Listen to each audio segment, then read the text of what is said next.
Welcome to the long overdue West Virginia Special, Part 2. This documents the second day of my travels with Raleigh Burger and famous railroad photographer Jesse Smith around Charleston, West Virginia. We'll see a few coal trains, the Kanawha River Railroad, one of the brand new Norfolk Southern SD60 ACCs, and a few grain trains as well. In 20 minutes, you will be able to see a bit of what the Mountain State has to offer. Make sure to hit that like button if you enjoy this video, and let's begin. We start off with an eastbound T203-19, a Peach Creek coal train bound for Newport News. Coal has always been a major commodity on this line, even though it has been slowly dwindling in the past decades. From locomotives like the Alleghenies and the venerable Jeep 9s to the AC-44s and Gevos, these trains have always used the newest, latest, and greatest power offered to the railroads by EMD, GE, or other manufacturers. Today, the dominant locomotives are AC-44s and ES-44s, which are prime for usage in heavy coal drags.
After leaving Charleston, we moved out east to chase that eastbound coal train to Hawks Nest on the New River subdivision. However, we found KNWA KM38, a coal train that originated in Kanawha, bound for Norfolk, Virginia. Contrary to the look, those are WATCO SD60's serving as helpers and not Norfolk Southern.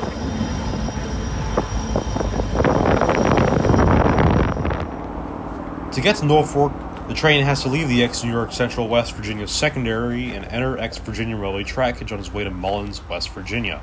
In 2016, the line was mothballed but was later resurrected later that year by WATCO, which established the Kanawha River Railroad. These ex-NS SD60's are the latest addition to their roster, complementing the fleet of Jeeps and car-body SD45s, as well as other 6-axles. On the point of this train are one of the newest NS engines, the SD60 ACC, which replaced their standard cab 70 predecessors. NS run-through trains use WATCO crews during their run on the West Virginia secondary. This will be the last time we see this train, as it is impossible to chase due to the lack of roads south on the Virginia.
Next up is CSX H750. This train runs from Russell, Kentucky to Rocky Mount, North Carolina.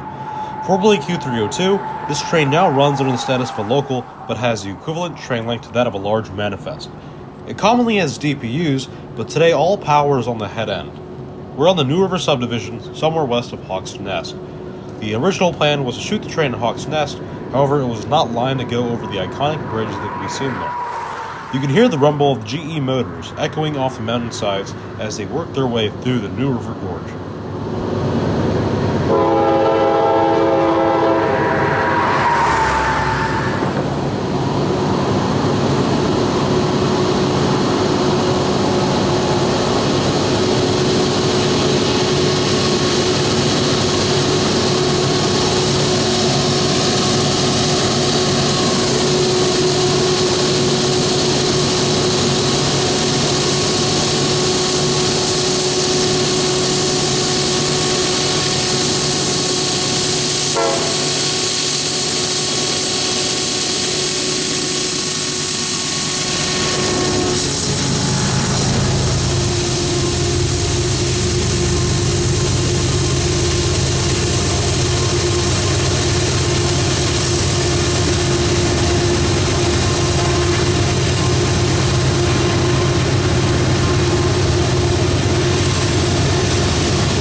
After a few hours spent at a Charleston Dairy Queen and at Indian and the Cold River subdivision, we spent our final night in West Virginia at St. Albans, a quiet town west of Charleston.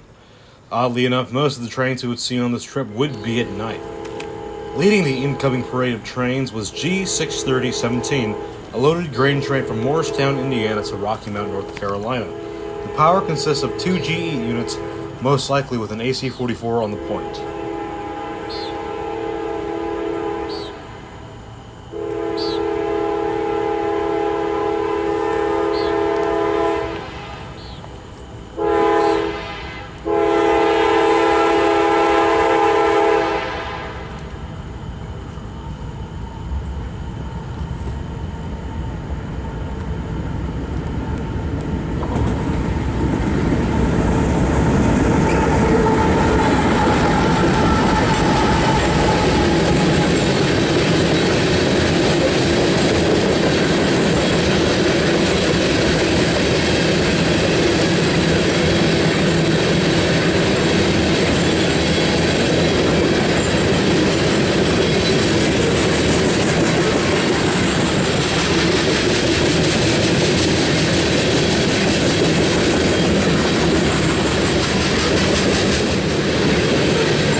Following G630 was loaded coal train T207-19 coal loads from Peach Creek, West Virginia to Newport News, Virginia. Usually this coal train would be using DPUs near the center of the train, however on this occasion all power was on the head end.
Peering deeper into the following morning, the next train is CSX U204-19, empty coal train from Newport News, Virginia on its way back to the massive yard located in Russell, Kentucky. Again, 2 GE units are on the point of this train. Usually trains like U204 would have at least 4 units, however on this occasion it only has 2. The previous T207 was also different in that fashion.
The final train of our West Virginia special would be CSXT V991, an empty grain train from Memphis, North Carolina to Rose Lake, Illinois.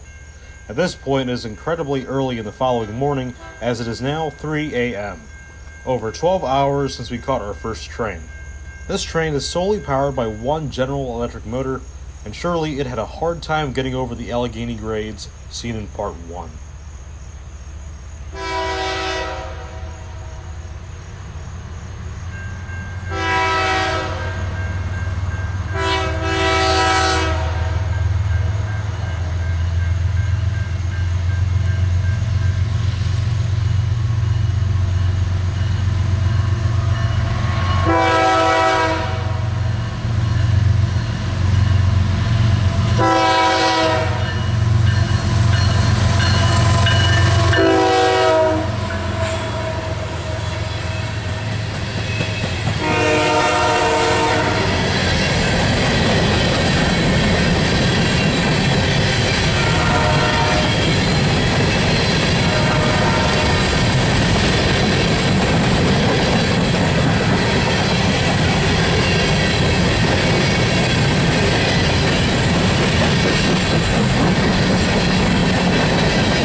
This has been a Dixieland Railfan Productions video, and I hope you enjoyed it. It surely has been a long time since West Virginia Part 1. Over 6 months since it was initially filmed, in fact.